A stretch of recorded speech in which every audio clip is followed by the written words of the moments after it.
जय हिंद दोस्तों, इग्नो वाला फौजी यूट्यूब चैनल में आपका स्वागत है। आज हम बात करते हैं BEGI 182 के दिसंबर 2024 के सोल्ड क्वेश्चन पेपर के बारे में।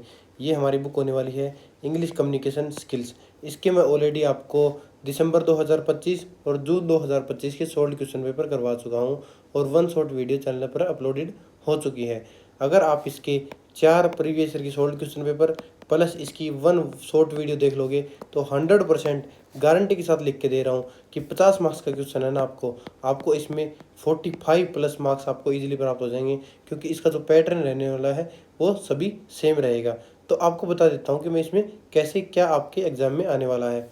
तो सबसे पहले 50 मार्क्स का आपका क्वेश्चन पेपर होगा, 2 घंटे का आपको लिखने का टाइम मिलेगा। आप में इसमें क्या है, सभी क्वेश्चन कंपलसरी है। क्वेश्चन नंबर 1 आपका 20 मार्क्स का है, तो क्वेश्चन नंबर 1 में आपको 4 पार्ट करने हैं, एक पार्ट आपका 5 नंबर का है, तो 20 मार्क्स का हो जाएगा।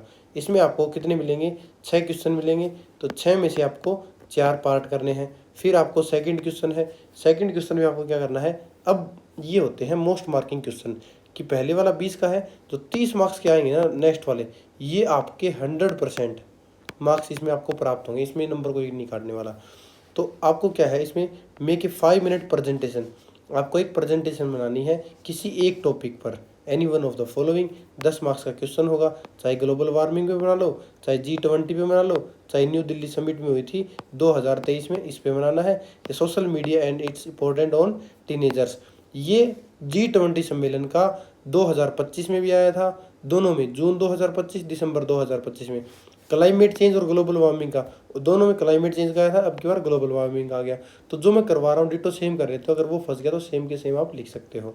फिर आपको थर्ड क्वेश्चन क्या आता है, राइट ए ग्रुप डिस्कशन, आपको एक डिस्कशन लिखना है। आप 5 स्टूडेंट हो, उनमें क्या है, किसी एक टॉपिक पर आप कर सकते हो। पहला है आर्टिफिशियल इंटेलिजेंस, जिसे आप आज के दिन AI बोलते हो, taking over the work force, जो कि आपकी वर्क फोर्स को ले रही है। या फिर आप टॉपिक ले सकते हो, can electric vehicles be a success in India, क्या इलेक्ट्रिक व्हीकल्स इंडिया में सक्सेस हो सकते हैं, इसके नाम पे डिस्कशन करना है। तो आप 5 स्टूडेंट मान लेना, ABCDE, और एक बंदे की आपको 2 कन्वर्सेशन दिखानी है, 2 बार डिस्कशन दिखाना है, तो टोटल आपकी 10 डिस्कशन हो जाएगी, जो कि आपके 10 मार्क्स के लिए इनफ होगी। अगला क्वेश्चन है आपका क्वेश्चन नंबर 4, आपको इसमें लेटर राइटिंग करना है। तो आपको इसमें देखना होगा आपका लेटर फॉर्मल है या इनफॉर्मल है। दोनों लेटर आपको करवा दिए गए हैं, आपको जिस क्वेश्चन में जो दिया जाएगा वो आपको मैं करवा दूंगा। Write a letter to the director of a research institute inquiring about the scholarship available in the institute, also express your desires to avail one such scholarship. दूसरा, इसके अलावा क्या है, आप एक और लेटर लिख सकते हो या फिर एप्लीकेशन लिख सकते हो। पहला है लेटर, दूसरा है आपका एप्लीकेशन। ये किसको लिखनी है, director of your organisations asking for leave for 3 days, आपको 3 दिन की छुट्टी के लिए। तो आप इसमें से कोई भी लिख सकते हो एक, हम आपको दोनों कराएंगे कि आपको कैसे करनी है। तो ये था हमारा क्वेश्चन पेपर। अगर आपको इसमें 45 प्लस मार्क्स चाहिए तो वीडियो को अंत तक जरूर देखिएगा, क्योंकि हर एक स्टेप इसमें इंपॉर्टेंट बताया जाएगा, कैसे लिखना है कैसे नहीं लिखना, जो जो फिक्स लाइन है वो आपको बता दी जाएगी। अगर आपको कोई भी स्टडी मटेरियल चाहिए तो स्क्रीन पर दिए गए मोबाइल नंबर पर जाकर आप इन्हें प्राप्त कर सकते हैं। अगर आप चैनल पर नए हैं तो इग्नो वाला फौजी यूट्यूब चैनल को सब्सक्राइब कर लें और डिस्क्रिप्शन बॉक्स में दिए गए टेलीग्राम चैनल के लिंक को ज्वाइन कर लें, ताकि आपको लेटेस्ट अपडेट और study material time to time मिलता रहे। अब शुरुआत करते हैं इस वीडियो की बिना देरी के। तो इसका पहला क्वेश्चन देखते हैं। पहला पार्ट है इसका, जैसा कि है, what is non verbal communication, क्या होती है। तो communication is not limited to spoken और रिटन वर्ड्स। तो स्पीकिंग आप कम्युनिकेशन आपने सुना होगा कि 2 टाइप का होता है, या तो आप बोल के कर सकते हो मौखिक रूप से, या लिख कर सकते हो। People also convey message through their actions, क्या है, लोग अपने जो मैसेज है वो कन्वे कर सकते हैं किसके थ्रू, एक्शंस के थ्रू, एक्सप्रेशन के थ्रू और बिहेवियर के through. This form of communication is known as non verbal. तो जो ये body language, facial expression, gesture, eye contact, posture, tone, जो विदाउट यूजिंग वर्ड है, विदाउट राइटिंग है, उसको क्या बोलते हैं, नॉन वर्बल कम्युनिकेशन बोलते हैं। It plays a significant role in expressing emotions, attitude and intention in daily life. तो ये इसका इंट्रोडक्शन था। अब इसकी डेफिनेशन देखते हैं कि नॉन वर्बल कम्युनिकेशन होता क्या है। Non verbal communication refers to the process of sharing information, ideas, emotions and attitudes without using words. तो उसको क्या बोलते हैं, non verbal communication. Instead of spoken और written language, it use body language, facial expression, gesture, eye contact, posture and tone of voice appearance and symbols. It plays a very important role in the human interaction. जब दो आदमी बात कर रहे हैं, interaction कर रहे हैं, तो उसमें क्रूशियल रोल निभाता है। Because a large part of communication is non verbal, क्योंकि जो मेजर पार्ट होता है कम्युनिकेशन का वो नॉन वर्बल होता है। Many communication experts believe that non verbal communication ऑफन्स carry more meaning than verbal communication. तो कई विद्वानों का मानना है कि नॉन वर्बल कम्युनिकेशन जो हम बोल के या लिख के करते हैं उससे ज़्यादा हमें क्या है, उससे इंफॉर्मेशन कलेक्ट करता है। For example, a smile can show friendliness while cross arms may indicate disagreement और discomfort. Even when a person in is silent, अगर एक पर्सन साइलेंट है, their body language continues to communicate a message, तो उसकी body क्या message communicate कर रही है उस टाइम उसके हाव भाव को देखकर आप बता सकते हैं। तो इसे बोलते हैं नॉन वर्बल कम्युनिकेशन, जो कि बिल्कुल एकदम ईजी है। अब type of non verbal communication क्या होते हैं इसको देखेंगे। तो इसके टाइप में देखें तो सबसे पहले आता है फेशियल एक्सप्रेशन, जो चेहरे के हाव भाव हैं उसको देख के। The face express emotion such as happiness, sadness, anger, fear, surprise. तो आप चेहरे को देख के बता सकते हो कि वो गुस्से में है या खुश है, स्माइलिंग फेस है। तो ये smile shows happiness while a prone indicates displeasure. तो इस प्रकार फेशियल एक्सप्रेशन हो गया पहला टाइप। दूसरा टाइप आता है इसका गेस्चर, जो होता है हाव और भाव। Moment of hands, arms, hands use to communicate a message. तो जो उसके हाथ को मूवमेंट है, उसके पाँव का मूवमेंट है, उसका बॉडी का मूवमेंट है, वो उसके गेस्चर को बताता है। जैसे उसके हाथ अगर टेंशन में होगा तो कैसे मूव करेंगे, वो बड़बड़ाता रहेगा, इस प्रकार के हाव भाव दिखाता है। तो मतलब waving hand for greeting, nodding of hand for agreement, shaking the hand is disagreement. तो क्या है, अगर वो हाथ मिलाना वगैरह जो है, हाथ हिलाना, इन सब से इंडिकेशन मिलता है। Posture and body movement, the way a person stand, seats and moves conveys information. तो क्या है, जो एक इंसान है खड़ा होता है, बैठता है, उसकी बॉडी लैंग्वेज क्या है, एक इन्फॉर्मेशन कैरी करती है। An upright posture shows confidence, अगर क्या है डाउन उसकी कंधे झुके हुए हैं तो किसको दिखाता है कि वो क्या होगा, कॉन्फिडेंट नहीं होगा। आई कॉन्टैक्ट के बारे में बात करें तो जो कि eye contact indicates attention, honestly and interest. Eye contact क्या दिखाता है, अटेंशन को दिखाता है, ऑनेस्टी को दिखाता है, इंटरेस्ट को दिखाता है। Maintaining eye contact shows confident and engagement. अगला है टोन ऑफ वॉइस, जो कि क्या है, जो आपका लहजा है बोलने का, वो tone, pitch, volume of speech influence the meaning of A message. अगला है अपीयरेंस एंड ड्रेसिंग, आपका क्या है, वेशभूषा कैसी है और आपका व्यक्तित्व कैसा है, अपीयरेंस कैसी है आपकी। Clothing and grooming communicate personality, आपकी क्लोथिंग और ग्रूमिंग क्या बताती है, पर्सनैलिटी को दिखाती है, प्रोफेशनलिज्म को दिखाती है, सोशल स्टेटस को दिखाती है। तो ये अपीयरेंस ड्रेसिंग बहुत ही इंपॉर्टेंट है। अगला है इसमें स्पेस, जो कि क्या बोलते हैं उसको, प्रोमैक्सिस, जो कि आपका क्या होता है, व्यक्तिगत दूरी होती है। The physical distance between people during communication also conveys meaning. अगर आप क्लोज लिया की बात कर रहे हो, आप दूर से डर डर के बात कर रहे हो, तो वो इस पर डिपेंड करता है। Close distance often indicates familiarity while greater distance reflect formality, कि बंदा फॉर्मेलिटी कर रहा है क्या नहीं कर रहा। फिर इसके बारे में बात करते हैं importance of non verbal communication. तो ये आपका 5 मार्क्स का ना हो के 10 मार्क्स का क्वेश्चन आपको करवा दिया, जो कि इसके सारे इंपॉर्टेंट पॉइंट इसमें आपको कवर करा दिए हैं। इंपॉर्टेंस क्या है नॉन वर्बल कम्युनिकेशन के, क्या करता है, ये सपोर्ट करता है वर्बल कम्युनिकेशन को, हेल्प करता है इमोशंस को इफेक्टिवली एक्सप्रेस करने में।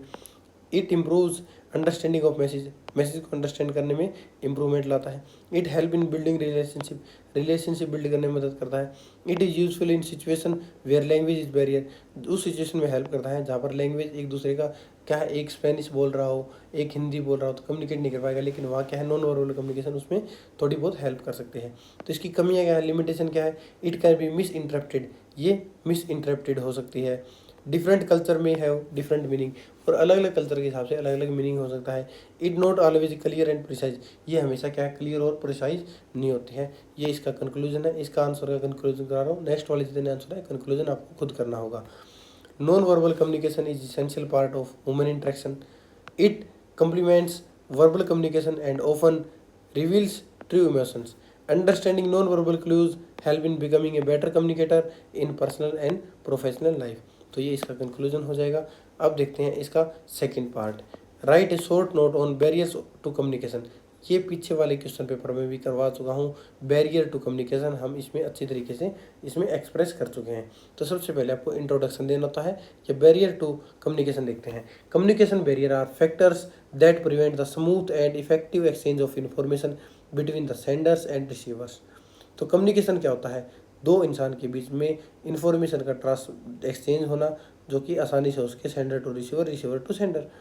These barriers can lead to misunderstanding, परंतु जो है इस कम्युनिकेशन के बीच में क्या है, थोड़ा प्रिवेंट आ जाए, स्मूथनेस में रोक आ जाए, बाधा आ जाए, उसको बोलते हैं बैरियर टू कम्युनिकेशन। जो ये बैरियर है कैन लीड टू मिसअंडरस्टैंडिंग, इस बैरियर के कारण क्या है, मिसअंडरस्टैंडिंग हो सकते हैं, कन्फ्यूजन हो सकता है, और रिड्यूस टू कम्युनिकेशन एफिशिएंसी, और कम्युनिकेशन एफिशिएंसी को कम कर सकते हैं, रिड्यूस कर सकते हैं।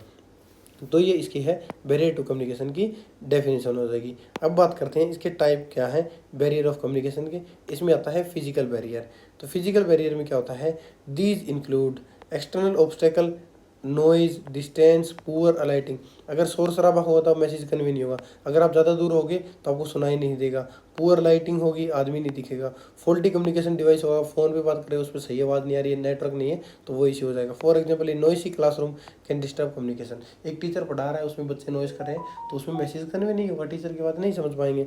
अगला होता है लिंग्विस्टिक बैरियर। तो इसमें आता है लैंग्वेज बैरियर, जिसे कि भाषाई बाधाएं बोलते हैं। These occur when people speak different language or use difficulties। अगर आपकी लैंग्वेज सेम है तो उसमें वोकेबलरी वो क्या है, डिफिकल्ट यूज़ करते हैं इंग्लिश में, जिसका मतलब ही नहीं पता आपको, या फिर दो अलग लैंग्वेज के आदमी बात कर रहे हैं तो उसको बोलते हैं लैंग्वेज बैरियर।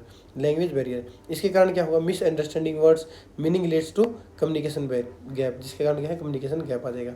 अगला है इसमें साइकोलॉजिकल बैरियर। साइकोलॉजिकल बैरियर होता है मनोवैज्ञानिक बाधाएं। इसमें क्या आता है, these are related to the emotions and mental state, जिसमें क्या आता है कि fear, stress, anger, lack of confidence, इस प्रकार की क्या है, ये चीज़ें हमें देखनी पड़ती है, जो कि prejudice and can effect understanding, जो कि अंडरस्टैंडिंग को इफेक्ट कर सकता है। अगला है ऑर्गेनाइजेशनल बैरियर्स। तो ऑर्गेनाइजेशनल में क्या होता है, हायरार्की होगी, lack of proper communication channel हो गया, और जो स्ट्रिक्ट रूल्स हैं वो बैरियर क्रिएट कर सकते हैं। अगला है कल्चरल बैरियर। इसमें क्या आता है, डिफरेंट कल्चर में इंटरप्ट गेस्चर्स, जो आपके गेस्चर हैं, वर्ड्स हैं, बिहेवियर हैं, वो अलग अलग होते हैं। This can lead to misunderstanding, जो कि मिसअंडरस्टैंडिंग को लीड करते हैं। अगला आता है सिमेंटिक बैरियर। सिमेंटिक बैरियर क्या होता है, these occur when words have different meaning.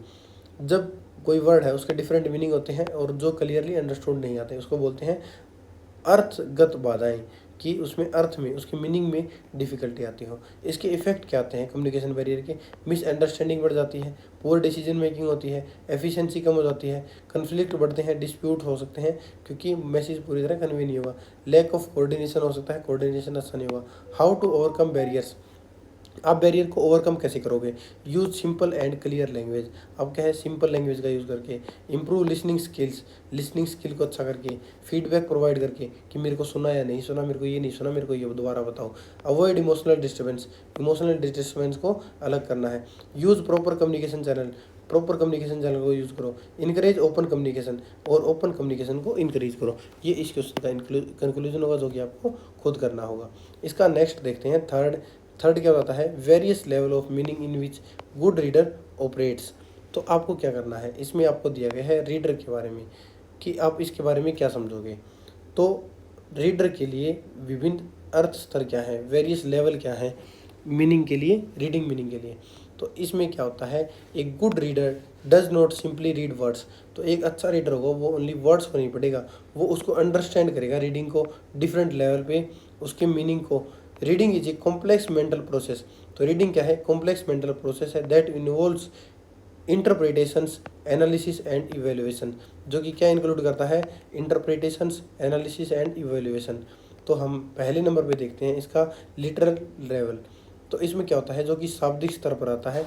At this stage the reader understand the direct meaning of the text. इसमें क्या है, रीडर जो उसका वर्ड मीनिंग होता है उसको डायरेक्ट समझ जाता है। It include facts, information, surface meaning. तो इसमें क्या क्या होते हैं, फैक्ट्स और सरफेस मीनिंग इन्फॉर्मेशन होता है। For example, understanding what is written in a paragraph without interrupting the deeper meaning. Without deeper meaning के जाए एक पैसेज में उस वर्ड की मीनिंग को समझना, इसे बोलते हैं लिटरल लेवल। दूसरा है इंटरप्रेटिव लेवल, इसे बोलते हैं व्याख्यात्मक स्तर। Here the reader goes beyond the literal meaning, शाब्दिक अर्थ से ज़्यादा है, आगे बढ़ जाता है। Tries to understand the implied meaning, और क्या करता है, अंडरस्टैंड करने की करता है इम्प्लाइड मीनिंग को। It involves reading between lines and understanding suggestions और हिडन मीनिंग। तो इसमें क्या होता है, लाइन्स के बीच में अंडरस्टैंडिंग बढ़ाना, सजेशन को बढ़ाना और हिडन मीनिंग को ढूंढना होता है। अगला इसमें आता है इनफरेंटियल लेवल। तो इनफरेंटियल लेवल क्या होता है, जो अनुमानात्मक, जो क्या है अनुमान लगा सकते हैं। Here at this level the reader makes logical guess, क्या है गैस करता है, based on the clues in the text, जो कि टेस्ट में आपको क्या है एक लाइन पढ़ी आपने, उसमें आपको एक वर्ड मीनिंग नहीं पता लगा, लेकिन बाकी थोड़े बहुत वर्ड मीनिंग पता लग गए, तो उसमें क्या है आप गैस कर सकते हो उसका क्या मीनिंग हो सकता है, उस सेंटेंस की पूरी मीनिंग को समझ सकते हो। It requires thinking and reasoning, तो इसमें क्या है थिंकिंग और रीजनिंग रिक्वायर्ड होती है। For example understanding character feeling without direct mention, तो इसमें आप क्या कर सकते हो एग्जाम्पल के तौर पे कि अंडर एक कैरेक्टर की फीलिंग को समझ सकते हो उसके विदाउट मेंशन किए हुए। अगला है क्रिटिकल लेवल, तो आलोचनात्मक उसकी आलोचना करेंगे। The reader evaluate the content bye judging it's accuracy, तो रीडर क्या करेगा इवेल्युएट करेगा उसकी एक्यूरेसी को, रेलिवेंस को, रिलायबिलिटी को। दे में एग्री और disagree with the author ideas, तो ये क्या कर सकते हैं ऑथर के साथ एग्री और डिसएग्री कर सकते हैं उसके आइडियाज़ के साथ। अगला इसमें आता है creative level. At this level reader goes to imagination to create new ideas based on the text. They may predict outcomes और connect ideas with the real life, तो ये हो गया क्रिएटिव लेवल। इसकी इंपॉर्टेंस क्या है लेवल ऑफ रीडिंग के, ये इंप्रूव करता है कॉम्प्रीहेंशन को, इन्हांस करता है थिंकिंग एबिलिटी को, डेवलप करता है एनालिटिकल स्किल्स को और इनकरेज करता है डीपर अंडरस्टैंडिंग को।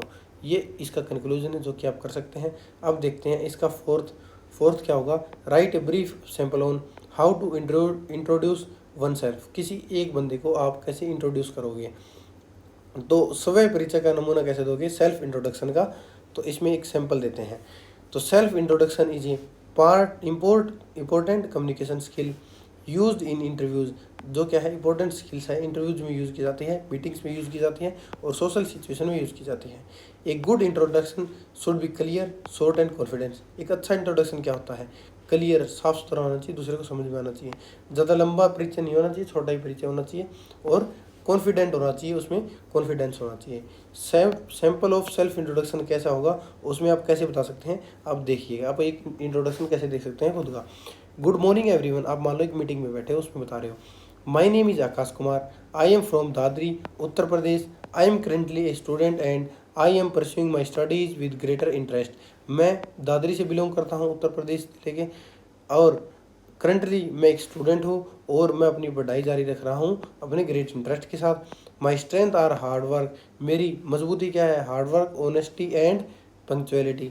आई एम ए पॉजिटिव थिंकर, मैं एक पॉजिटिव थिंकर हूँ and always try to learn new things, और हमेशा कोशिश करता हूँ नई चीज़ें सीखने की। My hobbies include reading books, मेरी हॉबीज़ है reading books, using the internet for learning, internet का यूज़ किस लिए कर रहा है लर्निंग के लिए, एंड प्लेइंग आउटडोर गेम्स, मैं बाहर खेलने भी जाता हूँ। I am interested in improving my communication skills, और मैं इंटरेस्टेड हूँ अपनी कम्युनिकेशन स्किल को इम्प्रूव करने के लिए।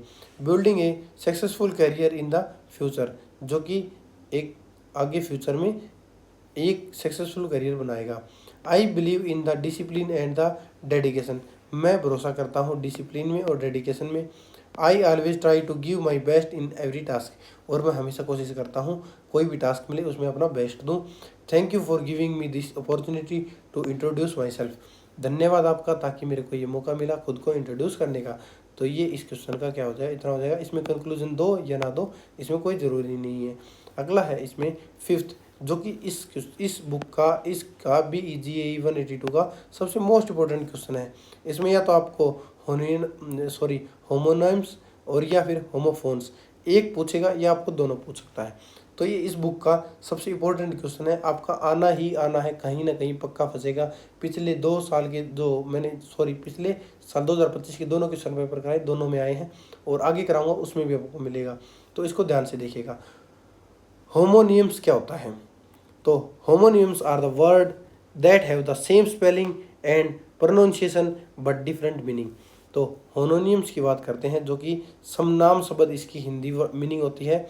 तो homonyms and homophones are the important concept in English vocabulary that are often confuse learners, जो कि लर्नर को कन्फ्यूज करती है। अब बात करते हैं homonyms. Homonyms are the word that have the same spelling, spelling same है, प्रोनाउंसिएशन सेम है, लेकिन उसके मीनिंग अलग अलग हैं। जैसे एग्जाम्पल के तौर पे देखिएगा, बैट, बैट क्या है एक फ्लाइंग एनिमल है, और एक क्या है स्पोर्ट्स इक्विपमेंट है जो कि क्रिकेट में बल्ला बोलते हैं जिसे खेला जाता है। एक होता है बैंक, जो नदी का किनारा होता है उसे रिवर बैंक बोलते हैं, और जो फाइनेंशियल इंस्टीट्यूशन में होता है, जो कि बैंक है आपका HDFC, SBI, एक्सिस, उसे भी बैंक बोलते हैं। एक होता है राइट, जो कि ठीक होता है। एक होती है राइट डायरेक्शन भी हो सकती है। एक होती है लाइट, जो कि हैवी, हल्का होता है, नो हैवी नहीं होता है, हल्का बोलते हैं। एक होती है ब्राइटनेस, तो इसे बोलते हैं होमोनिम्स। अब बात करते हैं होमोफोन्स किसे बोलते हैं। Homophones are the word that sound the same, जो कि सेम साउंड क्रिएट करते हैं बट हैव डिफरेंट स्पेलिंग, लेकिन उनकी स्पेलिंग अलग होती है और मीनिंग अलग होता है। तो इसकी क्या होती है, ओनली साउंड सेम होती है, जिसे होमोफोन्स बोलते हैं। तो इसके दो एग्जाम्पल हैं। इसके एग्जाम्पल क्या है, टू टू टू, तो इसकी क्या है, टू थोड़ा अलग हो जाता है, फिर भी टू और टू सेम होता है। राइट राइट, राइट का मतलब क्या है, सही या दाहिनी साइड। राइट का मतलब हो गया लिखना। सी और सी, ये समुद्र हो गया, ये देखना हो गया। सन सन, एक समुद्र एक बेटा। तो इस प्रकार है। अगर इनमें डिफ्रेंशिएट करोगे होमोनिम्स और होमोफोन्स में, तो कैसे करोगे। होमोनिम्स क्या है, सेम स्पेलिंग है, सेम साउंड है, बट डिफरेंट क्या है, इसकी मीनिंग है। वैसे ही होमोफोन्स में क्या है, होमोफोन्स की खासियत क्या है, इसकी प्रोनाउंसिएशन सेम होगी, बाकी सब कुछ अलग होगा। इसमें क्या है, इसका मीनिंग डिफरेंट है, इसमें भी डिफरेंट मीनिंग है। एग्जाम्पल क्या है, बैट है, इसका क्या है, सी और सी दोनों आ जाएंगे। इसकी इंपॉर्टेंस क्या है, जो कि इम्प्रूव करता है वोकेबलरी को, बेटर राइटिंग में हेल्प करता है, रिड्यूस करता है कन्फ्यूजन को लैंग्वेज यूज में। तो ये इस क्वेश्चन का कंक्लूजन हो जाएगा, जो कि बिल्कुल ईजी है। अब बात करते हैं इसके 6 की, characteristics of a good communication. एक गुड कम्युनिकेशन के बारे में बात की गई है कि गुड कम्युनिकेशन क्या होता है। Good communication is the process of exchanging information effectively, जिसमें क्या है, इन्फॉर्मेशन को एक्सचेंज किया जाता है effectively and clearly. It ensures that, ये इंश्योर करता है, message is understood in the same way by the receiver. इसमें क्या है, मैसेज को अच्छे से समझा जाता है सेम वे में, जो कि जो मैसेज पास किया है वही रिसीवर द्वारा पहुंच जाए, उसको बोलते हैं गुड कम्युनिकेशन। इसके करेक्टरिस्टिक्स की बात करनी है कि इसकी क्या क्या करेक्टरिस्टिक्स होती है। पहले इसकी करेक्टरिस्टिक्स है क्लैरिटी, जो मैसेज है वो क्लियर होना चाहिए और समझ में आने योग्य होना चाहिए, ईजी होना चाहिए, और कन्फ्यूजिंग वर्ड को अवॉइड करना है। दूसरा है कंसाइसनेस। कंसाइसनेस क्या होता है कि संक्षिप्तता होनी चाहिए उसमें। कम्युनिकेशन शुड बी शॉर्ट, ज़्यादा लंबा नहीं होना चाहिए, टू द पॉइंट होना चाहिए, विदाउट अननेसेसरी डिटेल होना चाहिए। अगला है कंप्लीटनेस, उसमें पूर्णता होनी चाहिए। All necessary information should be included, सारी जो नेसेसरी जरूरी इन्फॉर्मेशन है वो इंक्लूड होनी चाहिए, ताकि रिसीवर अच्छे से समझ सके। अगला है करेक्टनेस, उसमें क्या है, करेक्टनेस होना बहुत ज़रूरी है, शुद्धता होना ज़रूरी है, गलती नहीं होनी चाहिए। The message should be grammatically correct and factually correct, दोनों ग्रामेटिकली और फैक्चुअली दोनों करेक्ट होना चाहिए। अगला है कर्टेसी। कर्टेसी किसे बोलते हैं, जिसे बोलते हैं शिष्टता हिंदी में। Politeness, respect should be maintained in communication. अगला है कंसिस्टेंसी, तो कंसिस्टेंसी क्या है, जरूरी है, लगातार, निरंतरता। The message should be not contradictory, तो मैसेज क्या है, टूट टूट कर नहीं जाना चाहिए, उसमें कंसिस्टेंसी होनी चाहिए।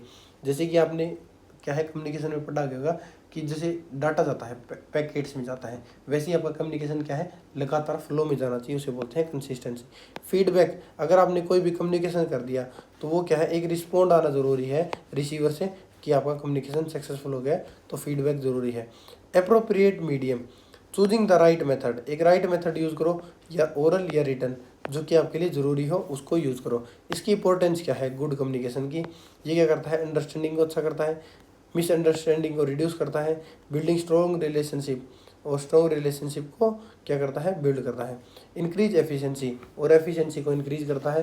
तो इस प्रकार ये हमारा 20 नंबर का क्वेश्चन कंप्लीट हो गया, जिसमें से आपके एग्जाम में 1 या 2 क्वेश्चन पक्का रिपीट होगा। अगर आपको 4 क्वेश्चन पेपर और 1 क्या करवा रहा हूँ, गैस पेपर करवा रहा हूँ, तो उसमें से आपके 100% 5 की 5 या 6 इनके कंप्लीट हो जाएंगे, जिसमें से आप 4 इजीली कर सकते हैं। अब देखते हैं इसका 5 मिनट प्रेजेंटेशन, जो कि क्या होने वाली है, आप किस पर करेंगे, ग्लोबल वार्मिंग पे, अपकमिंग G20 जो कि नई दिल्ली में होने वाला है, या फिर आप क्या करोगे, सोशल मीडिया पे करोगे, जो कि इसके इम्पैक्ट क्या पड़ते हैं टीनेजर पे, वो देखते हैं।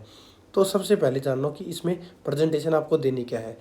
तो सबसे पहले मैं डिसाइड करता हूँ कि मेरे को देनी किस पे है। मैंने डिसाइड कर लिया मेरे को देनी है सोशल मीडिया पे, ठीक है। तो आपको 5 मिनट की प्रेजेंटेशन देनी है, जो 10 मार्क्स की होगी, तो नॉर्मल 10 मार्क्स के हिसाब से आप में लिखनी है। तो social media has become an integral part of modern life, platform such as Instagram, Facebook, WhatsApp, YouTube, Snapchat.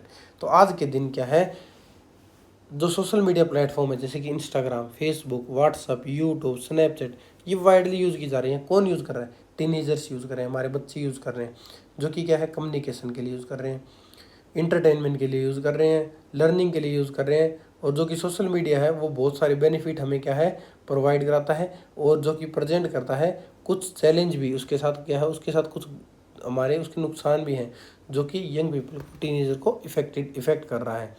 तो एक 5 मिनट प्रेजेंटेशन आपको पहले लिखना होगा, 5 मिनट प्रेजेंटेशन, फिर उसका टॉपिक लिखना होगा कि social media and its impact on teenagers.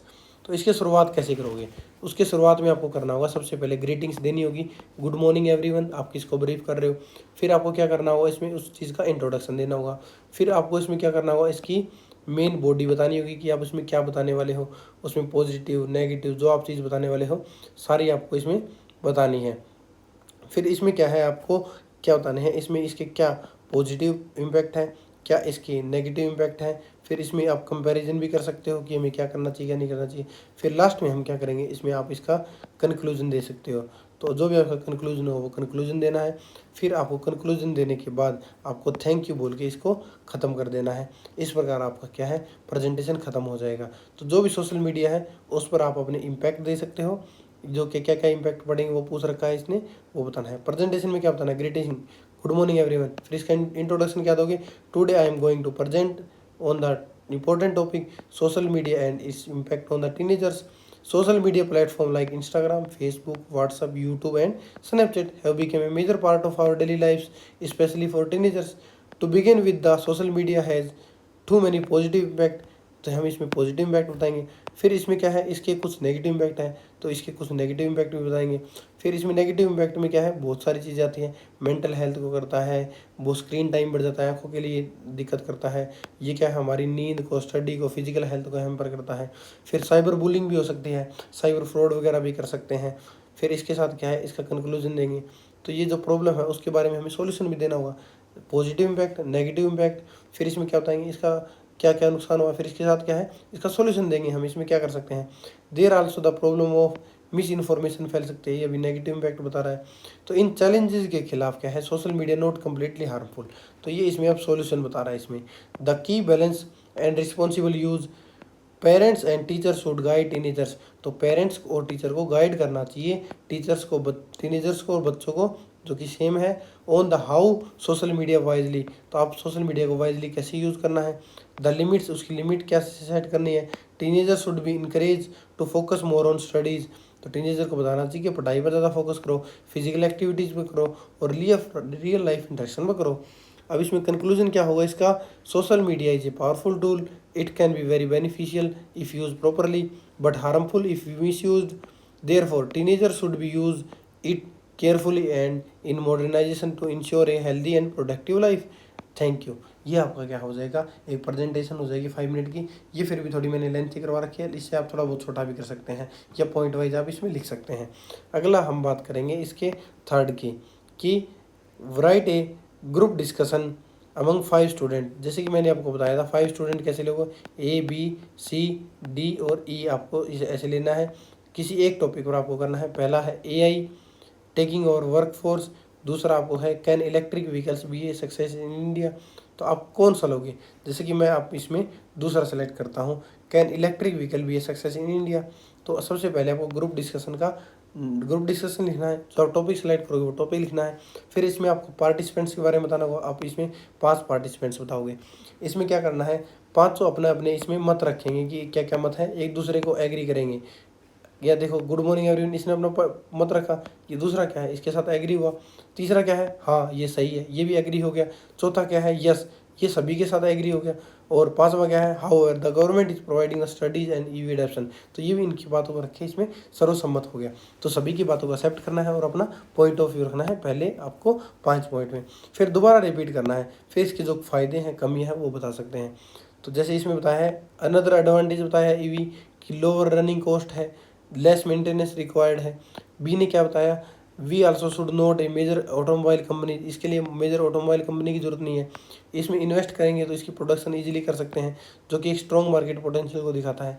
C third क्या बोलता है, इफ चार्जिंग स्टेशन इंक्रीज, अगर चार्जिंग स्टेशन इंक्रीज कर देंगे, बैटरी टेक्नोलॉजी इंप्रूव हो जाएगी, तो ईवी क्या है इजीली पॉपुलर हो जाएगी इंडिया में, लेकिन आज भी इंडिया में पॉपुलर है ये तो। D public awareness is also important, public awareness भी इसके लिए जरूरी है, लोगों को जागरूक करना जरूरी है, जो कि लॉन्ग टर्म बेनिफिट ईवी को बता सके।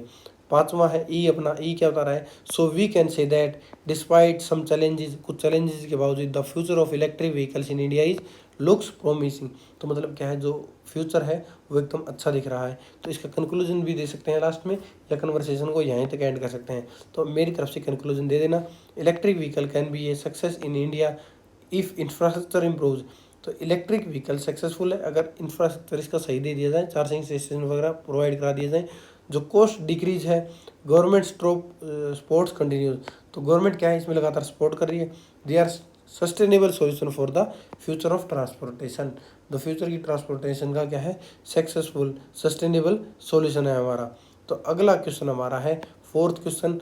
तो फोर्थ क्वेश्चन क्या बताता है, हमें एक लेटर लिखना है, किसको, डायरेक्टर ऑफ ए रिसर्चर, किसको लिखना है, टू डायरेक्टर को, किसका, रिसर्चर इंस्टीट्यूट, कुछ भी लिख सकते हो आप, कौन सी सिटी शहर में वो लिख सकते हो। तो फिर इससे पहले आपको क्या लिखना होगा, अपना एड्रेस, यूर नेम लिखना होगा, आपका नाम क्या है, आपको पता लिखना होगा, आप कौन से शहर के वो लिखना होगा, फिर एक लाइन का स्पेस छोड़ना होगा, फिर डेट लिखनी होगी, फिर एक लाइन का स्पेस लिख के आपको टू लिखना होगा, फिर जो मैंने बताया है सेंटर एड्रेस, पहले आपको सेंटर एड्रेस लिखना है पहली इन लाइनों में, फिर आपको इसमें क्या है जो रिसीव होगा इसको, तो रिसीवर एड्रेस लिखना होगा, फिर एक लाइन छोड़ के आप सब्जेक्ट लिखोगे, सब्जेक्ट क्या है, inquiry regarding available scholarship and request for consideration, तो ये आपका टॉपिक है, फिर एक स्पेस, फिर लाइन।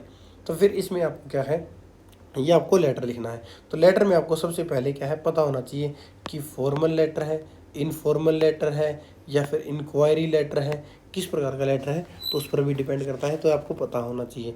तो इसमें आप लिखोगे कैसे, जो मैंने ऊपर फॉर्मेट बताया हुए हैं। फिर सबसे पहले आप इसमें इंट्रोडक्शन दोगे, इंट्रोडक्शन देने के बाद सेम उसमें क्या करना है, मेन बॉडी बताओगे कि आपको क्या चाहिए क्या नहीं चाहिए, सारी चीज़ें आप इसमें एक्सप्लेन करोगे।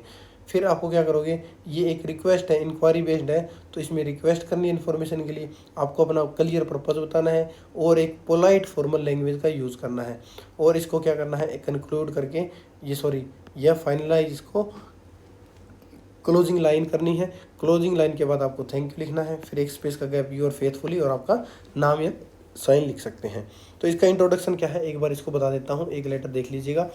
I am writing to inquire about the very scholarship offered by your esteemed research institute, आपके बहुत ही सभ्य रिसर्च इंस्टीट्यूट द्वारा बहुत सारी स्कॉलरशिप अप्लाइड प्रोवाइड कराई जाती हैं, उसके बारे में इंक्वायरी के लिए लेटर है।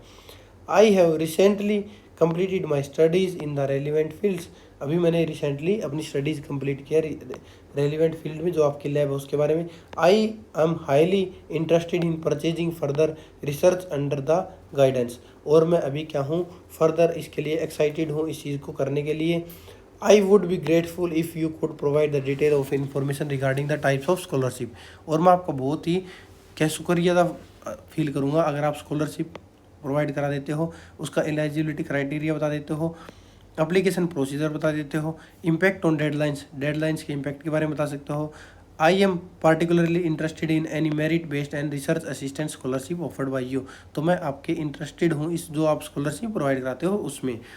आई wish to express my sincere desire to avail one of the scholarship, और मैं इच्छा करता हूँ, एक्सप्रेस करता हूँ कि मैं इसको अपनी पाना चाहता हूँ।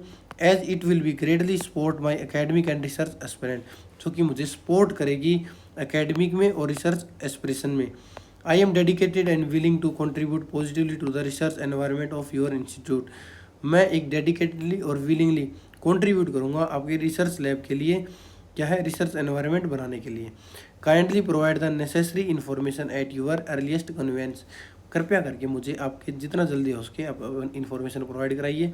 फिर एक लाइन का स्पेस, फिर थैंक यू, फिर एक लाइन का स्पेस देना आपको, फिर यूर फेथफुली, और आप नाम लिखिएगा। ये आपका लेटर का फॉर्मेट होना चाहिए, अंदर का मटेरियल आपको खुद लिखना है, फिर भी लाइन आप इस हिसाब से इसमें कॉपी पेस्ट कर सकते हो। अगला हमें क्या लिखना है, राइट एप्लीकेशन, हमें क्या एप्लीकेशन लिखनी है, to the director of your organisational asking for 3 days leave आएगा इसमें। तो आप किस में लिखने वाले हो, कोई भी एप्लीकेशन लिखते हो उसमें ना कोई सेंडर एड्रेस होता, ना कोई रिसीवर एड्रेस होता, क्योंकि आप जिस स्कूल में, कॉलेज में, एकेडमी में, जिस ऑर्गेनाइजेशन में काम कर रहे हो, फौज में हो, पुलिस में हो, आप क्या है कोई असिस्टेंट पुलिस ऑफिसर हो, कुछ भी हो, आप किसी भी महकमे में हो या प्राइवेट कंपनी में हो, जिंदल में हो, टाटा में हो, तो आपको क्या है कोई भी एप्लीकेशन लिखती है उसमें सबसे पहले लिखना होता है टू। फिर आप किसको लिख रहे हो, डायरेक्टर को लिख रहे हो, आपका ऑर्गेनाइजेशन का नाम क्या है वो लिखना होगा, आपका एड्रेस क्या है वो लिखना होगा।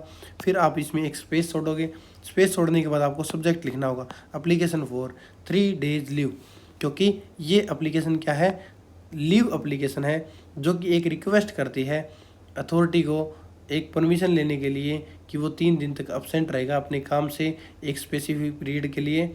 तो ये एक ब्रीफ है, पोलाइट एंड क्लियरली मेंशन है रीज़न इसमें लीव का, तो इसमें आपको सब कुछ डालना होगा।